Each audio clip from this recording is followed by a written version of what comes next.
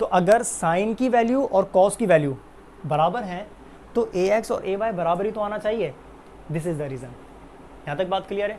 तो अगर x पर होगा तो y कॉम्पोनेंट 0, अगर y पर होगा तो x कॉम्पोनेंट 0, और अगर 45 डिग्रीज बनाएगा तो जितना x कॉम्पोनेंट उतना ही y कॉम्पोनेंट. ओके, एक आखिरी बात जो इस वाले टॉपिक में इम्पॉर्टेंट है जो रहती है उसको भी डिस्कस करते हैं. हमारे पास टोटल 4 क्वाड्रेंट्स होते हैं, 4 क्वाड्रेंट्स. ठीक है, वो 4 क्वाड्रेंट्स देखो मैंने आपके सामने 4 अलग अलग कंडीशंस बताई हैं. यहाँ से स्टार्ट होता है ना 0 डिग्री, 0 से लेकर 90 डिग्री तक होता है फर्स्ट क्वाड्रेंट, 90 डिग्री से लेकर 180 तक होता है सेकंड क्वाड्रेंट. मतलब अगर मैं यहाँ पर नंबरिंग कर दूँ तो मैं कहूँगा ये 0 से लेकर 90 तक जो क्वाड्रेंट है ये कौन सा वाला है, ये फर्स्ट क्वाड्रेंट है ना. देन 90 से लेकर 180 तक जो होता है ये सेकंड क्वाड्रेंट होता है. देन 180 टू 270 डिग्री ये बेसिकली होता है थर्ड क्वाड्रेंट, और 270 डिग्री से लेकर 360 डिग्री तक ये होता है हमारे पास फोर्थ क्वाड्रेंट. तो हमारे बेसिकली होते हैं 4 क्वाड्रेंट्स, और इन 4 क्वाड्रेंट्स की लिमिट्स होती है ना.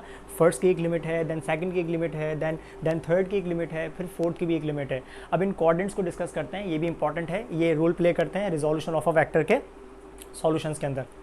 सबसे पहली कंडीशन वो ये कि अगर वेक्टर एंगल बना रहा है और वो एंगल 0 डिग्री से ग्रेटर है और 90 डिग्री से लेस है, इसका मतलब वेक्टर एग्जिस्ट कर रहा है फर्स्ट क्वाड्रेंट के अंदर.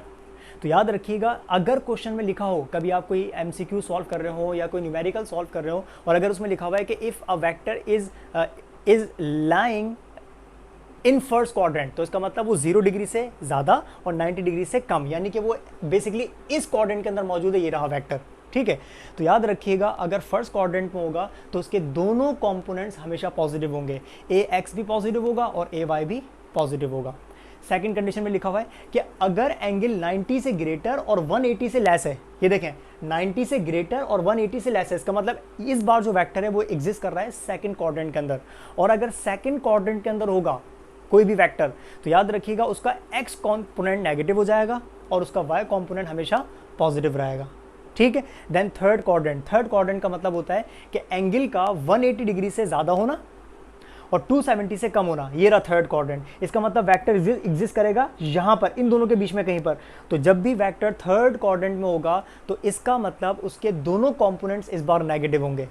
दोनों कंपोनेंट्स पॉजिटिव फर्स्ट क्वाड्रेंट में, दोनों कंपोनेंट्स नेगेटिव थर्ड क्वाड्रेंट के अंदर, और लास्ट क्वाड्रेंट आता है 270 डिग्री के ज़्यादा और 360 डिग्री से कम. मींस इस बार जो आपका वेक्टर बनेगा वो एग्जिस्ट करेगा यहाँ पर, इस क्वाड्रेंट के अंदर एग्जिस्ट करेगा वेक्टर.